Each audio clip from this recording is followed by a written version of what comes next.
tidak salah menjadi orang kaya, asalkan tidak hubud dunia. Gimana sih? Jangan menjadikan kekayaan itu sebagai kekasih hati.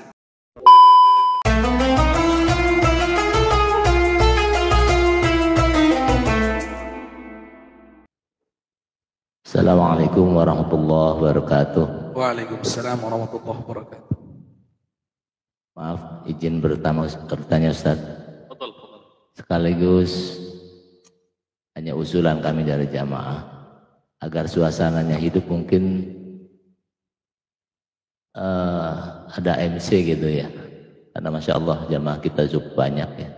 Baik. Jadi ada MC-nya sehingga kalau ada yang bertanya gercep ya. Suasana pun hidup.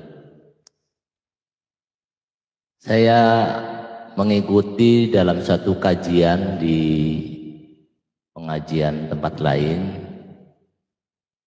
Ustadznya menyampaikan tentang hisab dan hubud dunia. Jadi seolah-olah jamaah ini nggak boleh kaya, beratnya timbangan hisab dan juga buruknya hubud dunia.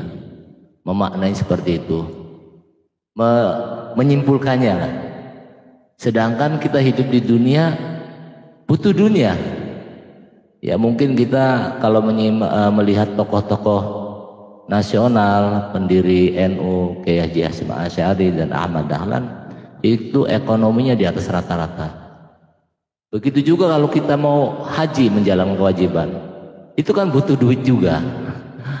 Apalagi misalnya membangun pendidikan, masjid dan sebagainya, butuh uang juga. Bahkan lebih dahsyat lagi ketika berperang, Masya Allah seperti di Palestina, kelihatannya karena tidak imbangnya ekonomi, kita itu teraniaya.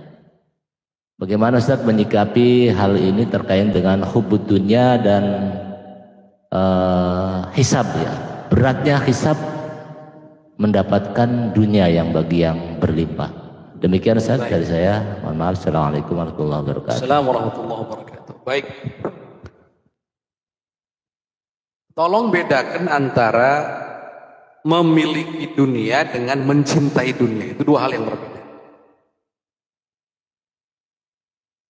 Yang dilarang itu adalah mencintai dunia. Itu makna hubud dunia itu. Bukan memilikinya, bukan. Memiliki tidak pernah ada larangan selama cara memilikinya benar. Dan ini diatur dalam bab muamalah. Ada jual beli, ada hibah, ada warisan dan seterusnya. Yang dilarang dalam agama Islam adalah mencintai dunia. Jadi menjadikan dunia sebagai kekasihnya. Meletakkan dunia ada di hatinya. Ini yang dilarang. Adapun kalau memiliki dunia, bahkan menjadi orang kaya yang kekayaannya begitu banyak, artinya dunia sebanyak-banyaknya, tidak pernah ada larangan. Justru dalam hadis-hadis isyarahnya justru ada anjuran untuk kita menjadi orang kaya. Tapi kaya yang tidak hubud dunia. Kalau seandainya memiliki harta itu adalah satu kesalahan, maka tidak mungkin seorang niagawan yang jujur, yang amanat, pangkatnya bersama para nabi, para syuhada, para sholihin. Dalam sebuah hadis, at-tajir as-saduqul amin ma'al nabiyyin wa syuhada wa sholihin. Hadis. Kalau seandainya menjadi orang kaya itu adalah satu kesalahan, tidak mungkin bagi Nabi saat ditanya oleh seorang sahabat tentang amalan yang afdal, kemudian bagi Nabi menyebutkan satu dua, dan diantara yang disebutkan apa? Antu'ina sani'an. Kamu membantu sani'. Sani' itu siapa? Orang yang punya daya produktivitas atau kreativitas yang tinggi, yang bisa memberikan manfaat banyak kepada umat Islam. Yang seperti ini harus dibantu. Kan lazimnya, konsekuensinya kan berarti ada kekayaan di situ.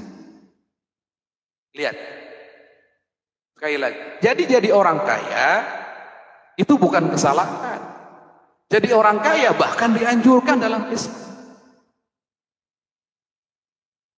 Dianjurkan. Karena betul tadi, bisa sedekah dengan harta, bisa umroh, harta, haji, harta, bahkan membekali para pejuang di jalan Allah juga dengan harta. Jadi nggak ada masalah sama sekali. Faktanya juga para sahabat, diantaranya Abdurrahman bin Auf. Abdurrahman bin Auf itu salah satu sahabat dari 10 sahabat yang mendapat kabar gembira akan masuk surga. Minal asyara al-mubasysyirina bil jannah. Sayyidina Abdurrahman bin Auf. Pernah ada yang menghitung kekayaan seorang Sayyidina Abdurrahman bin Auf pada masa itu. Kekayaannya sampai kepada 14.000 triliun. Dalam biografi seorang Sayyidah Aisyah, Sayyidah Aisyah itu istrinya seorang baginda Nabi. Ibunda kita, Sayyidah Aisyah. Sayyidah Aisyah itu pernah satu ketika diberikan hadiah sebagai sambung nafkah dari sahabat untuk istri baginda Nabi yang sudah ditinggal oleh baginda. Jadi diberi berapa itu? Sayyidina Abdurrahman bin Auf itu ngasih ke Sayyidah Aisyah itu emas batangan, nggak main-main. Jadi ngasih nafkahnya bukan kasihan itu ada contoh misalnya kita punya guru kita yang sudah meninggal, yang tersisa adalah keluarganya. Kasihan keluarga guru saya transferlah 1 juta. Ah, itu enteng Pak. 2 juta enteng. Sayyidina Abdurrahman ngasihnya emas batangan dipotong-potong, bayangkan kayak apa itu. Kaya. Sayyidina Abu Bakar adalah orang kaya. Sayyidah Khadijah juga adalah orang kaya. Sayyidina Utsman bin Affan orang kaya. Sayyidina Umar bin Khattab juga orang kaya. Dalam sejarah, sahabat yang hanya cukup bahkan sering kekurangan adalah Sayyidina Ali bin Abi Thalib. Artinya jangan salah paham. Jadilah orang kaya, tapi jangan jadi orang yang hubud dunia. Kalau kekayaan itu jelek, nggak mungkin Allah mengutus Nabi Sulaiman. Nabi Sulaiman kurang apa? Masya Allah kekayaannya, kerajaannya nggak bisa disaingi oleh siapapun. Artinya sekali lagi, tidak salah menjadi orang kaya, asalkan tidak hubud dunia. Gimana sih? Jangan menjadikan kekayaan itu sebagai kekasih hati. Jangan diletakkan di hati. Jadikan kekayaan itu hanya di tangan kita saja. Makanya definisi zuhud itu ada yang mendefinisikan begitu. Zuhud itu adalah bukan tidak memiliki sesuatu, tapi zuhud itu hati kita tidak dikuasai oleh sesuatu apapun. Artinya dunia, harta tidak menguasai hati. Itulah orang zuhud. Maka dari itu yang dilarang sekali lagi adalah mencintai dunia. Orang mencintai dunia itu pasti pelit. Orang mencintai dunia itu akan merasa rugi ketika dunia hilang dari dia. Sedangkan dalam Islam mengeluarkan dunia itu adalah keharusan. Zakat itu mengeluarkan dunia. Dan seterusnya. Bahaya. Dan orang yang cinta dunia akan melupakan akhirat. Ini yang bahaya, maka dilarang. Terus bagaimana dengan hisab? Betul, kaidah harta itu begini. Para hadirin semuanya, para ulama berkata, harta itu halaluhu hisab wa haramuhu iqab. Halal itu halalnya ada hisabnya, haramnya ada iqabnya, ada siksanya. Gimana?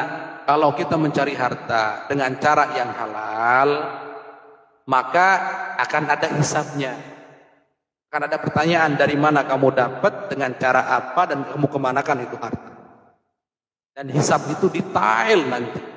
Detail betul. 1 rupiah pun akan ditanya. Kalau haram cara mendapatkannya, maka yang ada siksa nanti. Maka dari itu tidak pantas mencintai sesuatu yang kalau kita miliki, kita akan dimintai pertanggungjawabannya. Enggak pantas, ngapain? Sudah, ini enggak usah ada di hati. Enggak usah ada di hati. Maka Imam Hasan Al-Basri pernah mengingatkan begini.